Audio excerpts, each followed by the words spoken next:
أم خلقوا من غير شيء أم هم الخالقون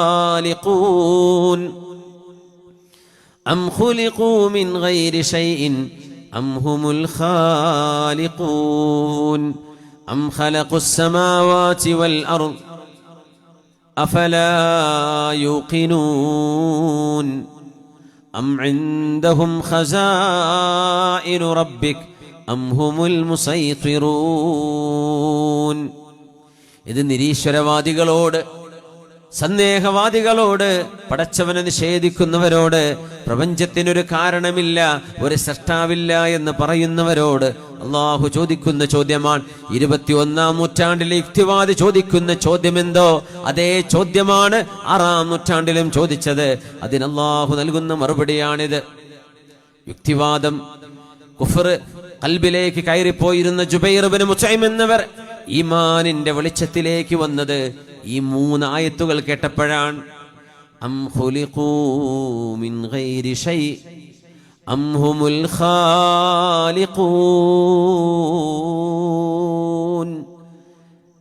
അവരുണ്ടായത് ഒരു കാരണമില്ലാതെയാണോ? അം ഖുലിഖൂ മിൻ ഗൈരി ശൈഇൻ, മനുഷ്യർ പടക്കപ്പെട്ടത് ഒരാളും നിമിത്തമാവാതെയാണോ? ഒറ്റക്കങ്ങ് പൊട്ടിമുളച്ചതാണോ മനുഷ്യൻ? അള്ളാഹുവിന്റെ ചോദ്യമാണ്. നമ്മൾ അങ്ങനെ ഉണ്ടായി എന്ന് പറയില്ലേ? ചിമ്പാൻസിയിൽ നിന്നുണ്ടായി എന്ന് പറയുന്നില്ലേ? ഏകകോശ ജീവിയിൽ നിന്ന് പരിണമിച്ചു വന്നു എന്ന് പറയുന്നില്ലേ? ഈ ഏകകോശ ജീവി ആരാണതിനെ പടച്ചത്? അത് എവിടെ നിന്നുണ്ടായി? പരിണാമം എങ്ങനെ സംഭവിച്ചു? അത് സത്യമാണെങ്കിൽ മനുഷ്യൻ അല്ലാഹു യാ ബനി ആദമ എന്ന് വിളിക്കുന്ന, യാ അയ്യുഹന്നാസ് എന്ന് വിളിക്കുന്ന മനുഷ്യർ അത് ചിമ്പാൻസി എന്നുണ്ടായവരല്ല, അത് ആദം അലൈഹിസ്സലാമിന്റെ മക്കളെയാണ് അല്ലാഹു വിളിക്കുന്നത്. ഖലഖല്ലാഹു ആദമ അലാ സൂറതിഹി, ആദം അലൈഹിസ്സലാം അവരുടെ പൂർണ്ണ രൂപത്തിലാണ് സൃഷ്ടിക്കപ്പെട്ടത്, ഒരു കുട്ടിയായി വലുതായ ആളല്ല. ആദം നബി അലൈഹിസ്സലാം പക്വതയുള്ള, ഭാഷ സംസാരിച്ചിരുന്ന, ചിന്താശേഷിയുണ്ടായിരുന്ന പൂർണ്ണ മനുഷ്യനായിരുന്നുവെന്നാണ് ഖുർആൻ പരിചയപ്പെടുത്തുന്നത്. എന്നല്ലാതെ ആദിമ മനുഷ്യൻ ഭക്ഷണം എന്താണെന്ന് അറിയില്ലായിരുന്നു, ഭാഷ അറിയില്ലായിരുന്നു, ആംഗ്യഭാഷയായിരുന്നു, നടക്കാൻ അറിയില്ലായിരുന്നു. പിന്നെയാ നിവർ നടന്നത്, പിന്നെ വാല് മുറിഞ്ഞു. ഈ വക വിശ്വസിക്കാൻ കൊള്ളാത്ത അബദ്ധങ്ങളെ, തിയറികളെ, ഹൈപ്പോത്തസിന്റെ പിന്നാലെയല്ല ഒരു മുഅ്മിനായ മനുഷ്യൻ പോകുന്നത്. ആദം നബി അലൈഹിസ്സലാം എന്ന പരിപൂർണ മനുഷ്യനെ അല്ലാഹു റബ്ബുൽ ഇസ്സത്ത് റബ്ബ് പടച്ചതാണ്. ഇന്നും ചിമ്പാൻസികളിലെ ഏതെങ്കിലും കുരങ്ങ് മനുഷ്യനായിട്ടുണ്ടോ ലോകത്ത്? എത്ര നൂറ്റാണ്ടുകളായി മനുഷ്യർ ഭൂമി ജീവിക്കാൻ തുടങ്ങിയിട്ട്? മിനിമം 20,000 കൊല്ലം കഴിഞ്ഞു. ആദം നബിയുടെ കാലം കഴിഞ്ഞിട്ട് തന്നെ 20,000 കൊല്ലം കഴിഞ്ഞു. ഏതെങ്കിലും ഒരു ചിമ്പാൻസി മനുഷ്യനായി മാറിയിട്ടുണ്ടോ എന്നത് ചോദ്യം. സയൻസിന്റെ മുന്നിൽ മറുപടിയില്ല, ആർക്കും പറയാൻ കഴിയില്ല. ചാൾസ് ഡാർവിൻ അങ്ങനെ സിദ്ധാന്തിച്ചു, തെളിവൊന്നുമില്ല അങ്ങനെ ആയിരിക്കുമെന്ന്. അദ്ദേഹം ദൈവവിശ്വാസിയായിരുന്നില്ല, ബൈബിൾ അദ്ദേഹത്തിന് വിശ്വാസം ഉണ്ടായിരുന്നില്ല. അതുകൊണ്ട് അദ്ദേഹം മതത്തിന്റെ വ്യാഖ്യാനത്തിന് പകരം ഒരു ബദൽ സംവിധാനം വേണമെന്ന് ആഗ്രഹിച്ചുകൊണ്ട് അയാൾ ഉണ്ടാക്കിയ തിയറിയാണ് ഇവല്യൂഷൻ തിയറി, പരിണാമ സിദ്ധാന്തം. ഈ ബ്ലണ്ടർ വിശ്വസിക്കുന്നവനല്ല മുസ്ലിം, ഒരു മുഅ്മിനായ മനുഷ്യൻ. അം ഖുലിഖൂ മിൻ ഗൈരി ശൈഇൻ, ആരും കാരണമാവാതെ നിങ്ങളങ്ങ് ഒറ്റക്കുണ്ടായതാണോ? അം ഹുമുൽ ഖാലിഖൂൻ, അല്ല മനുഷ്യൻ തന്നെയാണോ മനുഷ്യനെ പടച്ചത്? അല്ലാഹു ചോദിക്കാം. അല്ല വെറുതെ ഉണ്ടാവുക എന്ന് പറഞ്ഞാൽ അങ്ങനെ ഒരു സംഗതി ഇല്ല. എങ്ങനെ വെറുതെ ഉണ്ടാവുക? Nothing can come out of nothing.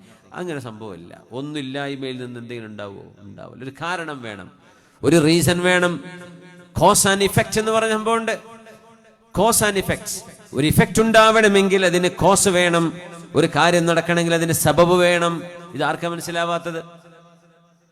അല്ലാഹു ചോദിക്കുന്നു, അം ഹുമുൽ ഖാലിഖൂൻ, അവര് തന്നെയാണോ പടച്ചത്? അവരെ, മനുഷ്യനെ പടച്ചത് മനുഷ്യനാണോ? ആണോ? നമ്മളമ്മയും വാപ്പയാണോ നമ്മൾ ഉണ്ടാക്കിയത്? അങ്ങനെ പറയാൻ പറ്റുമോ? ഉമ്മയും വാപ്പയും നമ്മുടെ ജന്മത്തിന്റെ കാരണങ്ങളാണ്. എല്ലാ ഉമ്മാർക്കും അവരുടെ മക്കൾ നല്ല ഭംഗിയുള്ള, ആരോഗ്യമുള്ള, എല്ലാ കഴിവുള്ള നല്ല മക്കളായിട്ട് വരണം എന്നല്ലേ ആഗ്രഹം? ഏതെങ്കിലും ഒരു ഉമ്മാക്ക് സ്വന്തം കുട്ടിൻ്റെ മുഖം ഡിസൈൻ ചെയ്യാൻ പറ്റുമോ? വാപ്പാക്ക് പറ്റുമോ? ഇല്ല. അതിനർത്ഥം എന്താ? നമ്മളല്ല പടക്കണത്. പിതാവിൻ്റെ സ്പേം സെൽ ഉമ്മയുടെ ഗർഭാശയത്തിലേക്ക് കടക്കാനുള്ള ഒരു കാരണം നിർവഹിക്കാൻ മാത്രമേ കഴിയുള്ളൂ. അവിടെ നിന്ന് അങ്ങോട്ട് നടക്കുന്നത് മുഴുവനും അള്ളാഹുവിൻ്റെ ഇടപെടലാണ്. അത് ഇരട്ടക്കുട്ടിയാണോ ഒറ്റക്കുട്ടിയാണോ, കണ്ണും കയ്യും കാലൊക്കെ ഉണ്ടോ, ഉണ്ടെങ്കിൽ എന്തായിരിക്കും, നിറമെന്താണ്, ആയുസ് എന്തായിരിക്കും, ആരോഗ്യം എന്തായിരിക്കും, ജന്മന എന്തെങ്കിലും ചില ഫിസിക്കൽ ഡിസബിലിറ്റി ഉണ്ടാവോ ഇല്ലയോ, ഇതൊക്കെ അള്ളാഹുവിന് മാത്രമേ അറിയുള്ളൂ.